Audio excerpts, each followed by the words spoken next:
What's happening, everybody? So we got a pretty decent day out here in Michigan. Figured I'd take advantage of it. If you guys checked out the last video, I did a video on my 2020 road glide. I kind of just went over everything that was done to it. Figured I'd do the same thing with the Can-Am.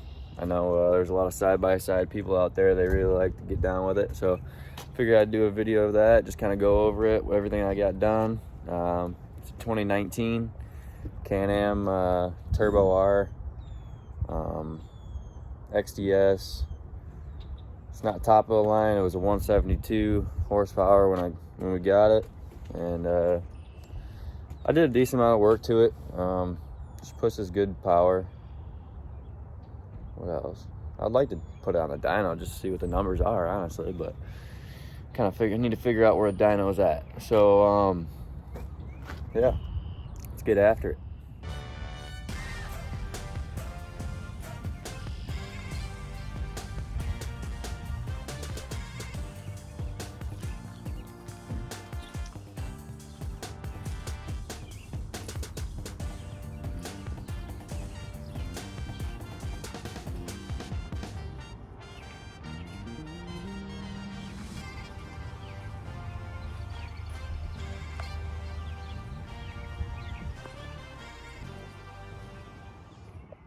Well, here she is.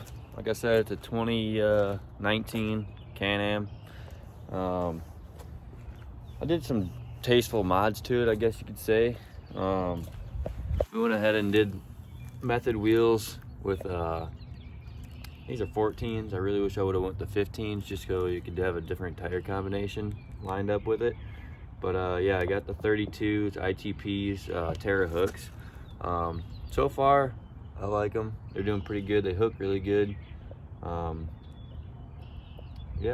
So moving on from the tires, we ended with for suspension. I ended up going with just a heavy duty spring.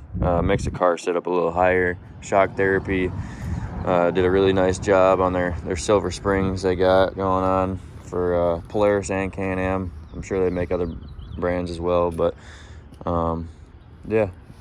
It came out good. The car sits up about 2 to 3 inches taller. Ride quality is way better. I can jump the machine a lot better without bottoming out so hard. Machine still bottoms out. I'd like to do a little bit better suspension upgrade to it. I don't know what that is right now, but yeah. So when I got the machine, it already came with the front bumper, the pods, and the winch on it, which is a nice touch. It's always nice to have a winch out in the middle of the trails. All right, we're gonna head on over and talk about the wrap we got going on this thing. I don't know if you can kind of tell on the camera or not. You can tell a little bit. It's got some gold flake in it. That's really what I wanted done. It's actually one of my good buddies, Neil Skelf, over at Total Performance Graphics right here. Right, located in Waterford, Michigan. Guy does a great job on what he's got going on over there. Does an awesome job. So yeah, got SpaceX on there, and got the old riding number. What else we got on here? I got my my little corn dude flipping you off. The machine is on E85. I'll talk about that in a little bit.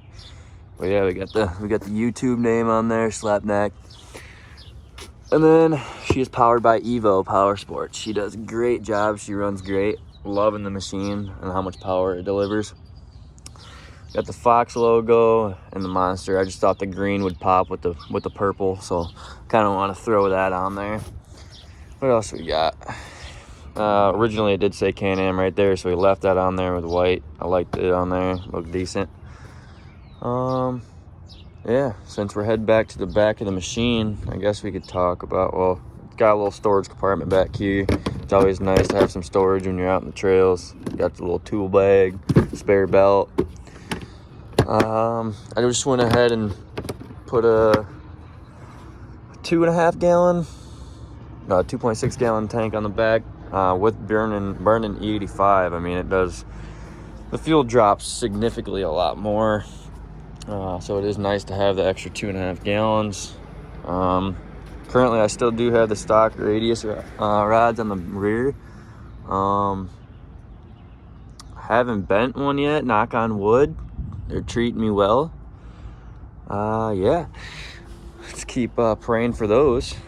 Also running an Evo Badass belt. That thing is doing great. I think I've got over 1,500 miles on it so far, which isn't terrible, but you know, belts go through crazy when you're on the two-step and stuff like that. So the exhaust, I end up going with just it's got the stock exhaust on it, muffler until about here up to the turbo. This is a 3-inch, I believe, RPM full titanium cutoff.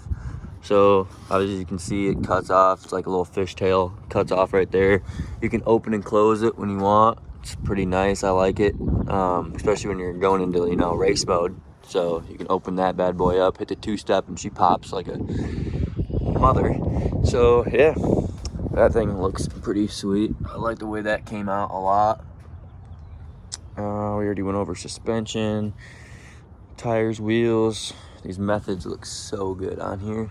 I do like the methods on there. And then what else? We got a little bit of sound in here, nothing major. It's just a wet sounds, which I'm actually trying to get out of here. It's a little too small. Can't even hear it over anything. But then again, if you're trying to make videos, you can't really listen to music anyways, because copyright, you know. And then so yeah, this is actually the cover to the back over here. It's a little dirty back there, you don't really see, but yeah, that's a cover. It actually you can blow and retract heat, so you can blow it in the cab or blow it towards the motor, which is nice in the winter if you're riding in the winter at all. I mean, if it's kind of chilly out, you just kick that bad boy on and it sucks all the warm air coming off the motor into the cab, which theoretically it would make the engine cooler as well. So that works out nice. What else we got going on? That's about it for the outside. I guess we could break down into the motor here. Can't really see much here, but I got the Evo charge tubes. Also have let's see if I can get up in there and show you the there's another one in here. So from the intake to the turbo, gives you a different tubing, bigger.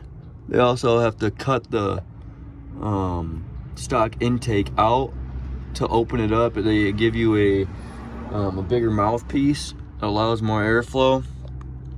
I did go with the bigger injectors. Just run E85 when I want to. Typically, if I go on the trail, I'm not gonna run E85 just because it burns so quick, and yeah, it's just not theoretical.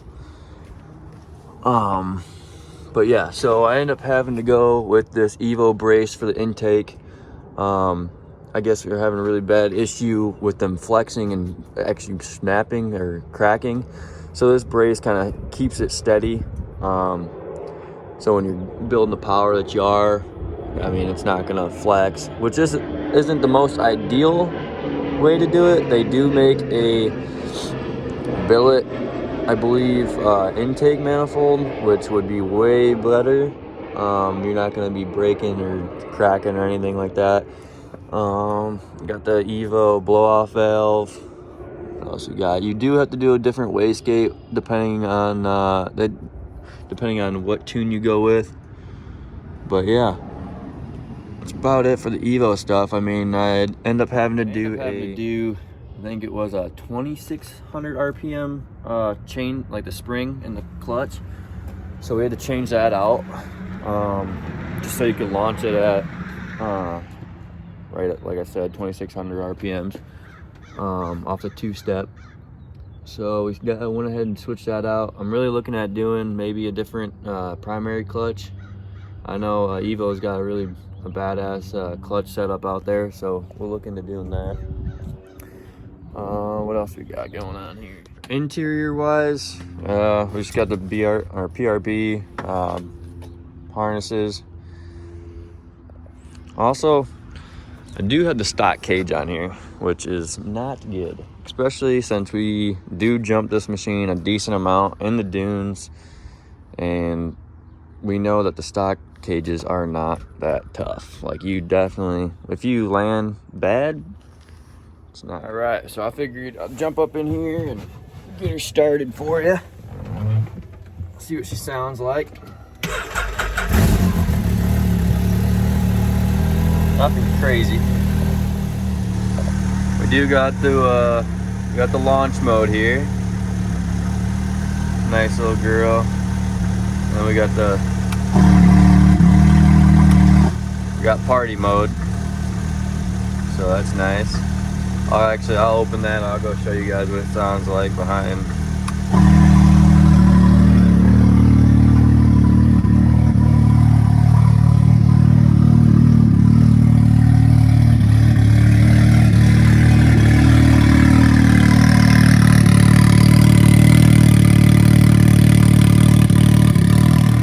I'll go ahead and hit the two-step for you just to see what it sounds like. It's a little chilly, but give her a shot.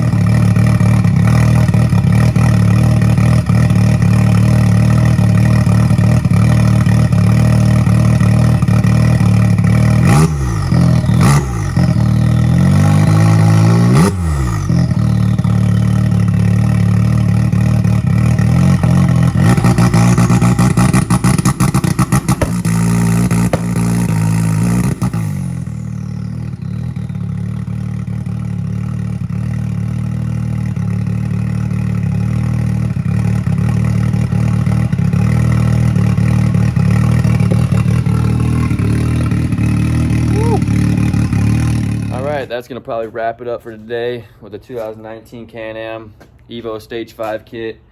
She's a nasty girl, she likes to party. But yeah, hope to see you guys out on the trails. Comment below where you guys are located. We can hit the trail sometime. Peace.